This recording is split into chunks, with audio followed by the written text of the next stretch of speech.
যে লোকটার আল্লাহর কথা শুনে, আল্লাহর কালামের কথা শুনে যার দিলটা কেঁপে গেল, কন্দন হয়ে গেল, আল্লাহ বলে সেটা হলো আমার মুত্তাকি বান্দী, সেটা হলো সচ্চা ঈমানদার। ভাই আমার, বন্ধু আমার, আগে আল্লাহ আরো বলেন 2 নম্বর বৈশিষ্ট্য হলো আমার মুমিন ব্যক্তির সঙ্গে, আমার মুমিন ব্যক্তির সামনে যখন আমার কোরআন পাঠ করানো হবে, আমার আয়াতগুলো যখন তেলাওয়াত করা হবে, আমার মুমিন ব্যক্তির, আমার মুমিন বান্দার ঈমান আরো বেড়ে যাবে, ঈমানটা আরো তাজা হয়ে যাবে। আর আল্লাহ বলেন যারা আমার মুমিন ব্যক্তি হবে, যারা আমার মুমিন বান্দা হবে, যারা আমার জান্নাতি বান্দা হবে, সে বান্দাটা সব সময় আমার উপরে ভরসা করবে, সর্বপ্রথমে আল্লাহর উপরে ভরসা করবে, সব সময় আল্লাহর উপরে সে ভরসা করবে। আর আল্লাহ বলে আমার বান্দা এবং বান্দিরা জানো, আমার মুমিন ব্যক্তিটা কোন লোক জানো, আল্লাযীনা ইয়াকিমুনাস সালাতা মিম্মা রাযাকনাহুম ইউনফিকুন। আল্লাহ তাবারক ওয়া তাআলা বলেন আমার মুমিন বান্দা যে হবে আমার মুমিন বান্দা, সে নামাজ কায়েম করবে, নামাজ কোনদিন ছেড়ে দিতে পারবে না। আমার জান্নাতি বান্দাটা, আমার মুমিন বান্দাটা কোনদিন নামাজ ত্যাগ করতে পারবে না, নামাজ ছাড়তে পারবে না।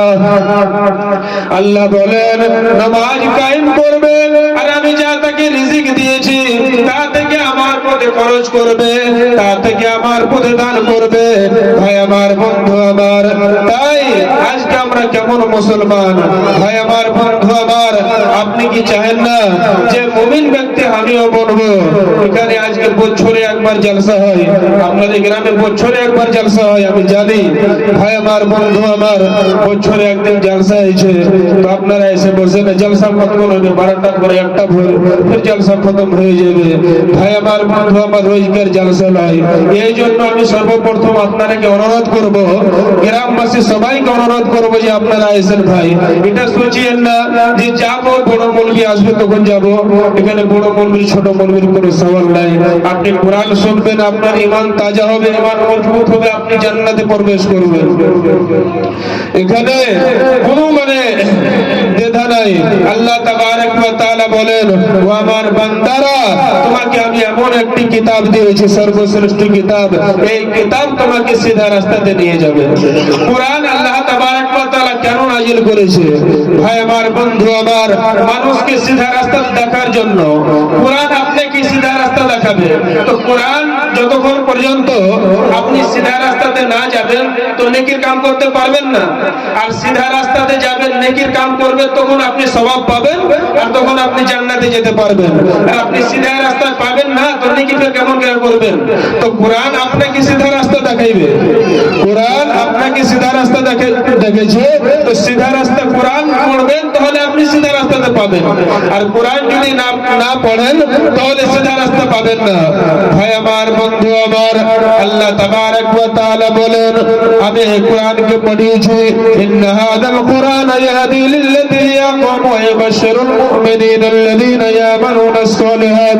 আল্লাহ তাবারক ওয়া তাআলা বলেন ও আমার বান্দারা, এই কোরআন যে আমি তোমাদের কাছে পাঠিয়েছি, তোমাদের জন্য আমি নাযিল করেছি, তোমাদেরকে সিধা রাস্তা দেখানোর জন্য, তোমাদেরকে সিধা রাস্তা দেখানোর জন্য।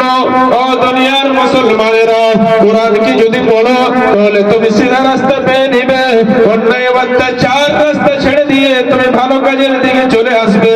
ও দুনিয়ার মুসলমানেরা, যে কোরআন, যাকে কোরআনের কথা ভালো লাগলো না, যাকে হাদিসের কথা ভালো লাগলো না, যাকে আল্লাহর গুণগান, আল্লাহর প্রশংসা ভালো লাগলো না, নামাজের কথা ভালো লাগলো না, আযানের কথা ভালো লাগলো না, সে ব্যক্তিটা কোনদিন ঈমানদার হতে পারবে না।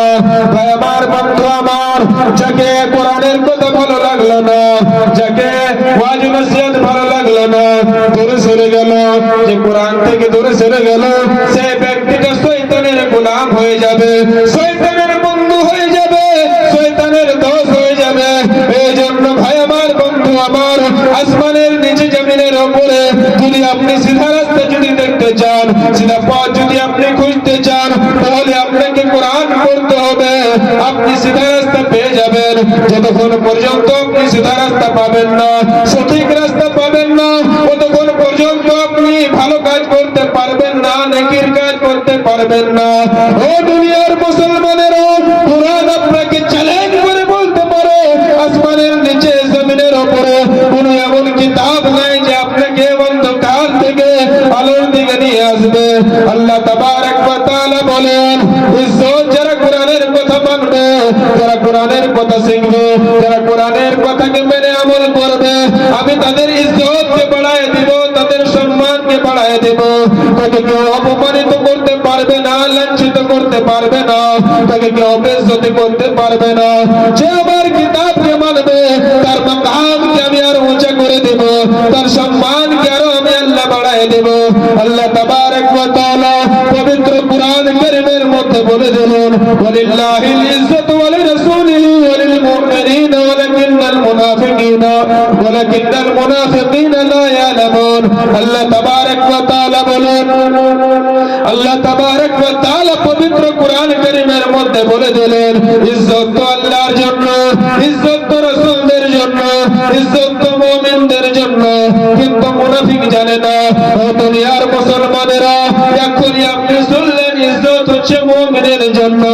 আসমানের নিচে জমিনের উপরে আল্লাহর পবিত্র কুরআন বলে বারবার করে, ইজ্জত হচ্ছে মুমিনদের জন্য, ইজ্জত হচ্ছে মুত্তাকিদের জন্য। ভাই আমার, বন্ধু আমার, তাহলে আমাকে ইজ্জত নিতে গেলে, সম্মান নিতে গেলে কোরআনকে পড়তে হবে। যেদিন আমরা কোরআনকে ছেড়ে দেব, যেদিন আমরা কোরআনকে ছেড়ে দেব, আমরা অপমানিত হয়ে যাব, আমরা লাঞ্ছিত হয়ে যাব। ও দুনিয়ার মুসলমানেরা, আল্লাহ তাবারক ওয়া তাআলা বারবার করে বলেন, ও আমার বান্দারা, তোমরা নিরাশ হয়ে যেও না, তোমরা হতাশা হয়ে যেও না, তোমরা নিরাশ হয়ে যেও না, মায়ুস হয়ে যেও না। আমি আল্লাহ তোমাদের গুনাহ খাতাকে আমি ক্ষমা করব। তোমরা যদি গুনাহ করতে করতে আসমান পর্যন্ত পৌঁছে যাও, আর গুনাহ করতে করতে যদি জমিন পর্যন্ত তোমরা যদি চলে আসো, আমি আল্লাহ তোমাদের গুনাহ খাতাকে মোচন করব, আমি আল্লাহ তোমাদের গুনাহ খাতাকে মাফ করব। কিন্তু আমার বান্দারা, তোমরা শুনে রাখো, তোমাকে যে একটা আমি জবানি দিয়েছি, একটা ওমর দিয়েছি, একটা সময় দিয়েছি, এই সময়টা যদি ভালো কাজে লাগাও, তাহলে আমি আল্লাহ তোমার সমস্ত গুনাহ থেকে মোচন করে দেবে, আমি আমার সুন্দর জান্নাত খানাতে প্রবেশ করাবো। ও আমার ভাইরা, ও আমার বন্ধুরা, আল্লাহ তাবারক ওয়া তাআলা বলেন, ও দুনিয়ার মুসলমানেরা, তোমার এই 60 সালের জিন্দেগিতে, এই 25 সালের জিন্দেগি, 30 সালের জিন্দেগি, 40 সালের জিন্দেগি, তোমাকে আমি উমর দিয়েছিলাম, এই উমরটাকে তুমি কোথায় লাগাইছো? তুমি চায়ের দোকানে তুমি বসে থেকেছো, আজান হয়ে গিয়েছে তুমি যাওনি। ভাই আমার, বন্ধু আমার, কাল কঠিন কিয়ামতের দিন হয়ে যাবে, জান্নাতীরা কি জান্নাতে দৌড়ানো হবে, তারপরে তারাকে বলা হবে, কুলু ওয়াশরাবু হানিয়াম বিমা আসলাফতুম ফিল আইয়ামিল খালিয়া। ও আমার বান্দারা, জান্নাতে তোমরা খাও, তোমরা পান করো, তোমরা খেতে থাকো, আনন্দ করো, আরাম করো, আয়েশ করো, মস্তি করো, জান্নাতে মস্তি করো। ও আমার আল্লাহ, কেন আমরা জান্নাতে মস্তি করব? আল্লাহ বলে, আমার বান্দারে, তুমি যে নামাজ পড়ে পড়ে নেকি করে করো, জলসা শুনে শুনে, কুরআন পড়ে পড়ে, যাকাত দিয়ে দিয়ে, মা বাপের খিদমত করে, গরিবের খিদমত করে, বড়র ইজ্জত করে, ওস্তাদের ইজ্জত করে, ও আমার বান্দারা, নেকি গেল তুমি যে আগে পাঠিয়ে দিয়েছো, সেই নেকি গেলার বদৌলতে, সে সওয়াব গেলার বদৌলতে তুমি জান্নাতে তুমি এনজয় করো, জান্নাতে মস্তি করো। তোমার জন্য দুধের নহর আছে, তোমার জন্য আছে, তোমার জন্য অনেক রকমের সেব ফল ফুল তোমার জন্য রাখা আছে। ও আমার বান্দারা, তোমরা মস্তি করো, তোমরা, কারণ তোমরা দুনিয়াতে তোমরা জওয়ানিটাকে তোমরা খারাপ কাজে লাগিয়ে দাওনি, অন্যায় অত্যাচার অবিচার কাজে লাগাওনি, কোনো অন্যজনের পূজা করে লাগাওনি, অন্যজনের গীবত করে জীবনটাকে কাটাওনি, কোনোদিন নামাজ ছাড়াওনি।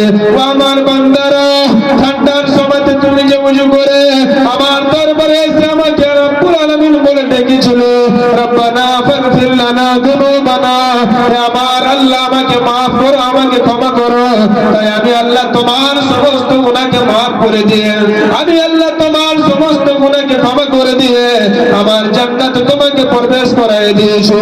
ও দুনিয়ার মুসলমানেরা, তাই আল্লাহ তাবারক ওয়া তাআলা বলে, আমার বান্দারা, এখানে কোনো কষ্ট হবে না, তোমার এখানে কোনো দিক্কত হবে না। ও আমার বান্দারা, তোমাকে আমি দুনিয়াতে নিয়ামত দিয়েছিলাম, কিন্তু দুনিয়ার নিয়ামত গুলো খতম হয়ে গিয়েছিল, দুনিয়ার নিয়ামত গুলো তোমার ফুরিয়ে গিয়েছিল, তোমার হাতের চামড়া ঝুলসে হয়ে গিয়েছিল, তোমার চোখের রোশনি গ্যাপ হয়ে গিয়েছিল, তুমি ভালো করে চলতে পারছিলে না, তোমার দাঁত গুলো ঝরে গিয়েছিল। ও আমার বান্দা